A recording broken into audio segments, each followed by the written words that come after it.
पिछली वीडियो में हमने बताया कि कैसे भारतीय संस्कार हमें बुद्धिमान बनाते हैं, जिन्हें हम ताउम्र फॉलो करते हैं। आज हम बात करेंगे भारतीय भोजन की, इसलिए वीडियो को अंत तक जरूर देखिएगा। भारतीयों के तेज दिमाग के पीछे भारतीय खाने का बहुत ही ज्यादा बड़ा रोल है। भारतीयों की इम्यूनिटी विदेशी लोगों से बहुत ही अच्छी होती है। ज्यादातर वायरल बीमारियों में भारतीयों को कुछ नहीं होता, वो अपने आप ही क्योर हो जाते हैं। इसका सबसे बड़ा कारण है हमारी रसोई यानी किचन। जी हाँ, भारत की माएं खाने में हर तरह के मसाले यूज करती हैं। इन मसालों के अपने अपने औषधीय गुण होते हैं। अलग अलग व्यंजनों के लिए अलग अलग मसाले इस्तेमाल किए जाते हैं। इन मसालों से बना भोजन हर भारतीय रोजाना खाता है तो उसका दिमाग तेज हो जाता है और इसलिए हमारी रोगों से लड़ने की क्षमता भी ज्यादा हो जाती है। हमारे यहाँ हर तरह के मौसम है, सर्दी, गर्मी, पतझड़, बरसात, ये सब मौसम हमारे यहाँ ही पाए जाते हैं। इसलिए हमारा शरीर हर बीमारी को झेल लेता है, जबकि पश्चिमी देशों के लोग बाहर का खाना खाकर या दूसरे देशों में जाकर बीमार पड़ जाते हैं। हमारे यहाँ दादियाँ हमारी सबसे बड़ी डॉक्टर होती हैं। बचपन से ही हमें ऐसी आयुर्वेदिक चीजें खिलाई जाती हैं जिससे हमारी इम्यूनिटी अच्छी रहती है। हम लोग मिट्टी से जुड़े हुए हैं और मिट्टी में ही वो सारे तत्व पाए जाते हैं जो एक मनुष्य के लिए बहुत ही ज्यादा जरूरी है। हम धरती से जुड़े लोग हैं। हमारे देश के बच्चे तो बचपन में ही मिट्टी भी खाते हैं, जिसके पीछे भी आयुर्वेद छुपा हुआ है। आयुर्वेद के मुताबिक बच्चे मिट्टी इसलिए खाते हैं क्योंकि उनकी बॉडी में कैल्शियम, जिंक, आयरन की कमी होने पर बच्चे की बॉडी पोषक तत्वों की डिमांड करती है, तो बच्चा मिट्टी खाना शुरू कर देता है और माँ को पता चल जाता है। वहीं दूसरी ओर विदेशों में मिट्टी खाना तो दूर की बात है, वो मिट्टी में बच्चों को खेलना भी पसंद नहीं करते। आप खुद सोचिए, हम धरती को माँ कहते हैं और माँ कभी अपने बच्चों का बुरा नहीं सोच सकती। इसलिए हमारे यहाँ बच्चे बचपन में मिट्टी में खेलना शुरू कर देते हैं और हमेशा स्वस्थ रहते हैं। है ना बड़ी बात?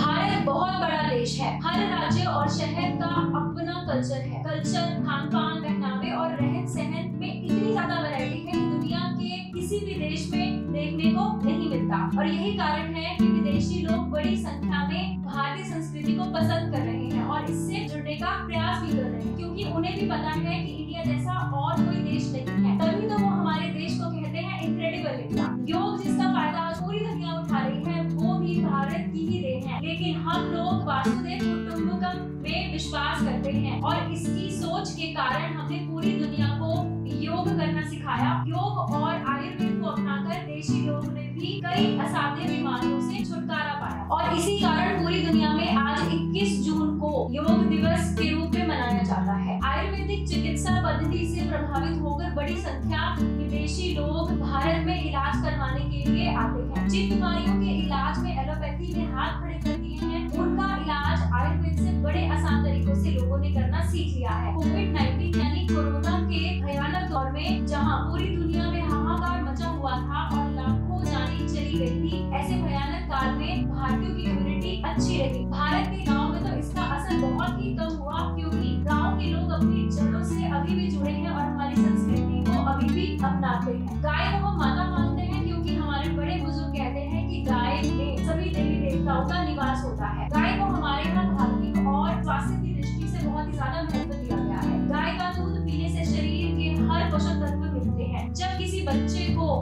माँ का दूध की कमी पड़ जाती है तो उसे गाय का दूध ही पिलाया जाता है, क्योंकि माँ के बाद गाय का दूध ही है जिसमें वो पोषक तत्व पाए जाते हैं जो बच्चे के स्वास्थ्य के लिए बहुत ही ज्यादा जरूरी होता है। गाय के घी के अपने ही गुण होते हैं। गाय का गोबर, गाय का मूत्र भी स्वास्थ्य की दृष्टि से बहुत ही ज्यादा लाभदायक है। देखिए कितना समृद्ध और विशाल है हमारा भारतीय संस्कृति। यहाँ के कण कण में ज्ञान और विज्ञान का खजाना छिपा हुआ है। हम सभी भारतीय जाने अनजाने बचपन से ही आयुर्वेद से जुड़ जाते हैं। उदाहरण के तौर पर भारत में बच्चे के जन्म के बाद उसे शहद चटाने की प्रथा है। कई लोग इसे सिर्फ एक रिवाज मानते हैं, पर सच्चाई यह है कि शहद में मौजूद एंटीऑक्सीडेंट बच्चे की इम्यूनिटी को बढ़ाते हैं, जिससे उसकी रोगों से लड़ने की क्षमता बढ़ जाती है और उसका शारीरिक विकास होता है। हमारे पूर्वज जानते थे कि शहद कितना गुणकारी होता है और इसके कितने ज्यादा फायदे होते हैं। शहद चटाकर यह कामना की जाती है कि बच्चे के जीवन में खुशहाली और मिठास भरी रहे। साथ ही ये संस्कार विकसित करने के लिए प्रयास किया जाता है कि वो बच्चा बड़ा होकर कठिन परिश्रम से घबराए नहीं और हमेशा मीठा हो। अगर सभी भारतीय गलत आदतों को छोड़कर और दोबारा अपनी जड़ों से और अपने कल्चर से जुड़ जाएं, तो वह दिन दूर नहीं कि हम दुनिया पर राज करेंगे। लेकिन आज का युवा संस्कारों और कल्चरों से दूर होता जा रहा है। बच्चे गलत आदतों का शिकार होते जा रहे हैं। ऐसे में जरूरी है कि बच्चों का बचपन से ही अच्छे संस्कार दिया जाए और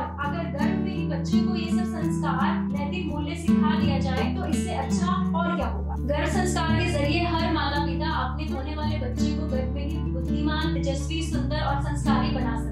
सदियों से हमारे पूर्वज ऐसे ही आने वाली पीढ़ी को संस्कार देते थे, ज्ञान देते थे। अब उसी प्राचीन भारतीय पद्धति को शुद्धिकृत संस्कार के दोबारा जिंदा करने और